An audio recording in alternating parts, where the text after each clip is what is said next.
The purpose and the power of a shamanic pilgrimage. Now, when we think about a pilgrimage, we think about many different religions around the world where people traveled towards a holy place, a sacred site. And along this journey, they come across many kind of challenges and hardship, and they had to sacrifice and they had to suffer. And through that was basically also, let's call it, a rite of passage or an initiation to find the divine. Basically, that is really what this is all about. Now, which is of course incredible, which is beautiful, but what if we slowly start to evolve or even devolve into a world where there are more rules, restrictions, where the financial economic system or even the political system makes it a little bit more difficult to travel around. Now, I'm not saying that is going to happen, but what if? Because also what I want to refer to is the book A Man's Search for Meaning by Viktor Frankl. Now, that was really about the time of the Second World War, where people were locked in concentration camps, and they already knew that life was basically done for them. And even when you are imprisoned in a cell, you know that that is where you're at. Of course, you can give up all hope and waiting for the last day to arrive. But within this book, he also referred to like, okay, so what if you are imprisoned?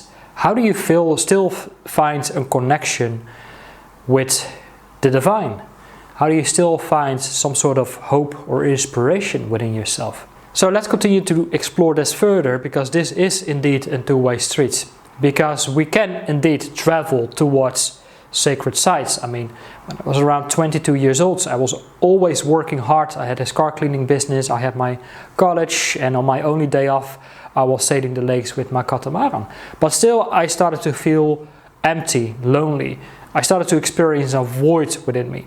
Because of that, long story short, I booked a ticket and I traveled alone to Peru. I was meeting up with a local family there. I wanted to go and arrange a new kind of internship in a logistic shipping organization. But I also traveled to the sacred site of Machu Picchu. Now, the tour guide, he mentions, like, if you put your hands above this stone, something magical can happen and could happen. Obviously, as a 22-year-old, I didn't really feel that much. But as soon as I traveled back to the Netherlands, suddenly my perception of reality, of my own little world that I was living in, started to shift. I started to ask myself more questions, deeper questions, like what is the meaning of my existence? Like what I'm doing here, what I'm doing with my life. Is this really worth what I'm doing? All this hard work and going to college and all of that. So that was the beginning of slowly moving further in the field of spirituality. So when we talk about the shamanic pilgrimage, like, yeah, we can go and travel to a sacred sites, and that could be part of a process of initiation or rite of passage, which is definitely helpful. But here's the kicker. You always bring yourself with you. And that refers to is that you can never outrun your own shadow.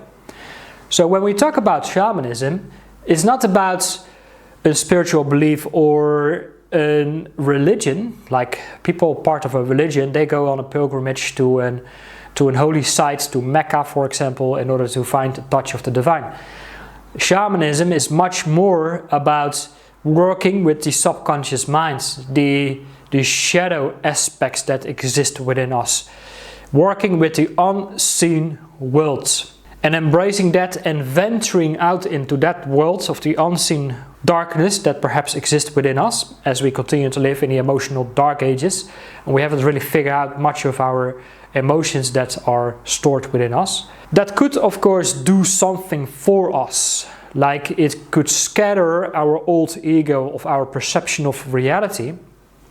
We go through the process of a shamanic initiation when a part of us will die of everything that we thought we were and had to be and who we have to become in the process, which is part more of the conscious mind, the ego, But then we dive much further and we reach something deeper within us, is to face that shadow element aspect, the animus, like how Carl Jung would call it. And that could also be part of a deeper initiation. So it is a two-way street. Like, yes, you can go out and travel in the world, go to sacred places in order to find some sort of activation. All around the world we have the so-called the earth chakras, which are of course sacred places. Like in Peru we have sacred places, we have in California, Mount Shasta, we have sacred places, and England and all over the world there are sacred places, energy centers. And of course at some times of the year these energy centers can be like a complete kind of vortex that brings higher energy in, and if you're sensitive you could pick up on that, and that could be part of the transformation as well. But what if we continue to slowly devolve into a world where there are more rules, regulations in terms of traveling, where the freedom of movement is more restricted, traveling becomes more expensive, owning a car becomes more expensive, public transport becomes more expensive. Perhaps the rules were, if you want to travel to a certain type of zone, you need to have a credit score or whatever to be able to gain allowance to travel to a certain type of place. So this is a kind of like a dystopian thought, but even if that would happen and we are more kind of like locked in our own little place of existence, in our own house, home, or whatever you live. Now that is of course not really a prison, but your freedom is kind of like restricted. And eventually if we are used of always traveling, because if you travel you gain more insights and new experiences that of course could be part of this of the initiation process as well. But what if we can't really travel that much? Then we are confronted within our own kind of prison of the mind. And that could also be an invitation to dive even further and deeper into our shadow aspect of going further, deeper within. So that could be part of the shamanic pilgrimage as well, where we are faced with our own demons that exist within us of the unseen world, where multiple states of realities and consciousness are slowly coming into our psyche. So that's a part of the journey as well. So yeah, let me know your thoughts. What do you think about that? Have you experienced any kind of so-called pilgrimages where you have traveled to sacred sites, where you felt some kind of like an energy upgrade, which could have part of the initiation journey, and you moved back to your hometown and suddenly you started to perceive reality in a complete different way? Let me know your thoughts. Simply drop a comment below, and I look forward to see you on one of my next videos. Take care for now.